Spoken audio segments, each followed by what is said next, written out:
Hello बच्चों, let us read the question first. Question में बोला गया है in some places a protein molecule may be folded back on itself, this is called structure and fold or coils are held together in place by dash 2 degree hydrogen bonds, 2 degree peptide bonds, 3 degree hydrogen bonds and 1 degree peptide bond। तो यहाँ पे जो की concept use होगा वो है proteins का। Protein के स्ट्रक्चर के बारे में डिस्कस करेंगे। क्वेश्चन में पूछा गया है कि कुछ प्रोटीन के ऐसे मॉलिक्यूल्स होते हैं जो फोल्ड बैक कर जाते हैं। इस स्ट्रक्चर को डैश स्ट्रक्चर बोलते हैं। एंड ये स्ट्रक्चर जब कॉइल होता है तो ये कॉइल होता है because of which type of bond. Simple सी बात हमसे पूछी गई है। तो प्रोटीन्स किसके बने होते हैं? प्रोटीन्स बने होते हैं छोटे छोटे बिल्डिंग ब्लॉक्स के, जिनको बोला जाता है अमीनो एसिड्स। इन अमीनो एसिड का स्ट्रक्चर कैसा होता है?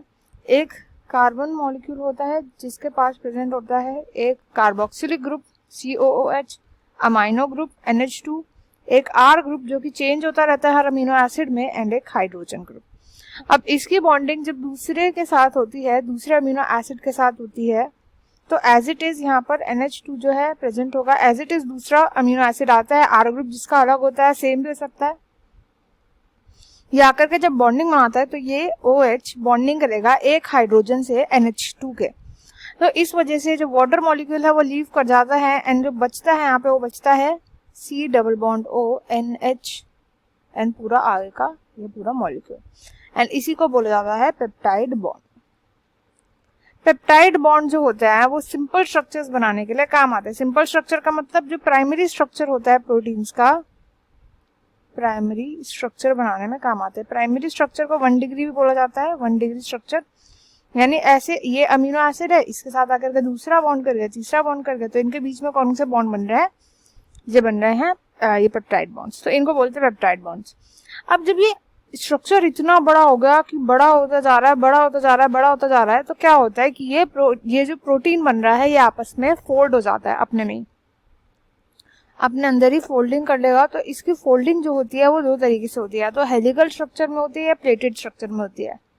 ऐसे हेलिकल वे में फोल्ड हो जाएगा या फिर ऐसे प्लेट्स की फॉर्म में प्रेजेंट होगा।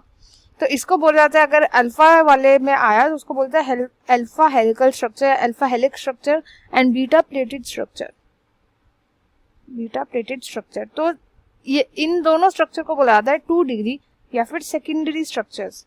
एंड जो सेकेंडरी स्ट्रक्चर्स बनते हैं प्रोटीन्स के अंदर वो पेप्टाइड बॉन्ड्स की वजह से नहीं बनते। पेप्टाइड बॉन्ड्स तो प्राइमरी स्ट्रक्चर बनाते हैं, ये वाला जो बॉन्ड्स होंगे ये तो बनेंगे ही बनेंगे, तो प्रेजेंट ही होंगे। बट ऐसे बॉन्ड्स जो कि प्राइमरी स्ट्रक्चर में प्रेजेंट ना होकर केवल सेकेंडरी, थर्ड, टर्शनरी या फिर क्वाटरनरी स्ट्रक्चर्स में प्रेजेंट होते हैं, वो होते हैं हाइड्रोजन बॉन्ड्स। हाइड्रोजन बॉन्ड्स, तो हाइड्रोजन बॉन्ड्स की वजह से यहाँ पर सेकेंडरी स्ट्रक्चर का क्रिएशन होता है। तो जो जिसमें भी प्रोटीन्स के मॉलिक्यूल जो होते हैं फोल्ड बैक कर जाते हैं वो स्ट्रक्चर होता है 2 डिग्री स्ट्रक्चर्स। 2 डिग्री स्ट्रक्चर के साथ साथ जो फोल्डिंग होती है वो होती है हाइड्रोजन बॉन्ड्स की वजह से। तो 2 डिग्री एंड हाइड्रोजन बॉन्ड यानी ऑप्शन 1 इस क्वेश्चन का राइट आंसर हो जाएगा। I hope you understood well. Best of luck and thank you.